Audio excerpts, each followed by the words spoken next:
The reason we moved away from Drake was that we felt that we wrapped that story up on Uncharted 4. And that's really the motivation to find a new cast of characters that could actually carry on the Uncharted legacy. Uncharted is more than just Nathan Drake, and I think maybe makes people think a little differently about the Uncharted series as far as what they think of when they think of Uncharted.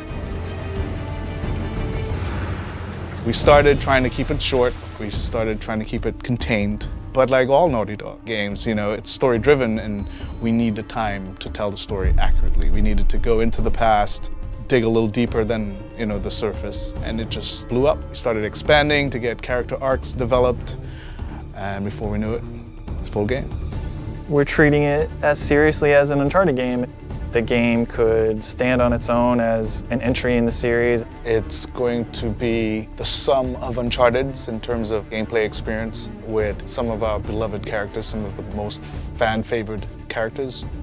Well, there were many ideas on the table, like Sullivan and Sam's story, but they all were very closely related to U4, so we wanted something that was fresh, something that was new, and Chloe, being a fan favorite, we thought we would explore her story. Then we thought about, okay, well, who would be a good pairing with Chloe Fraser?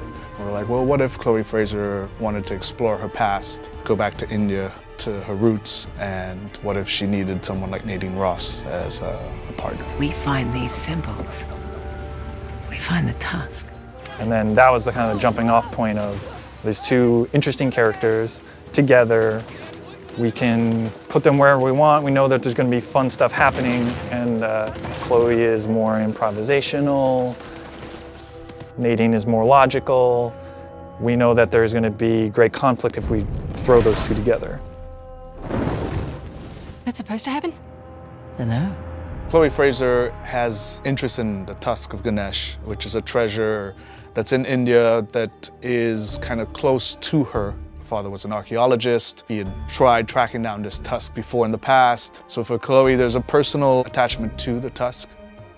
For Nadine Ross, she is on the verge of bankruptcy. She's lost Shoreline, and she desperately wants to regain control.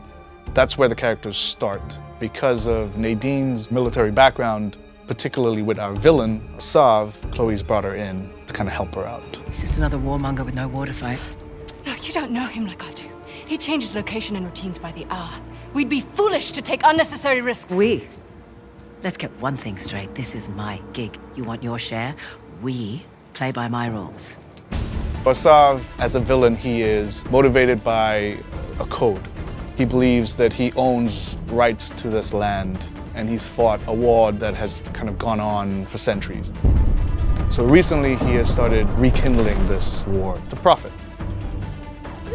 Giving the player more options, I think, would be the highest level, encompassing way to describe what we're trying to elevate even from Uncharted 4. We have all those things at our disposal again, rope climbing, driving, we have the winch, stealth options.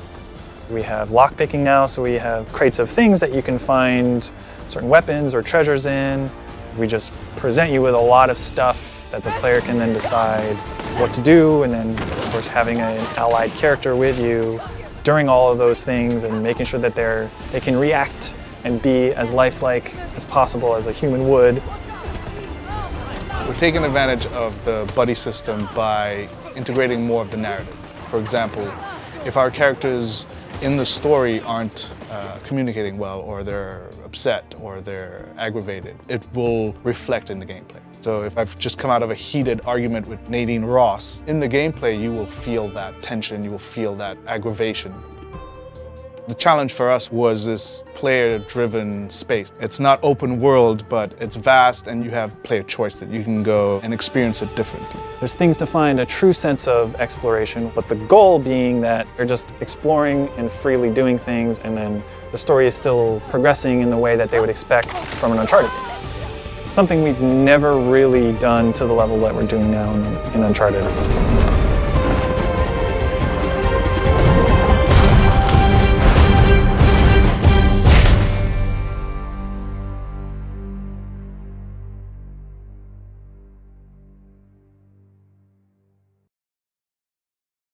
PlayStation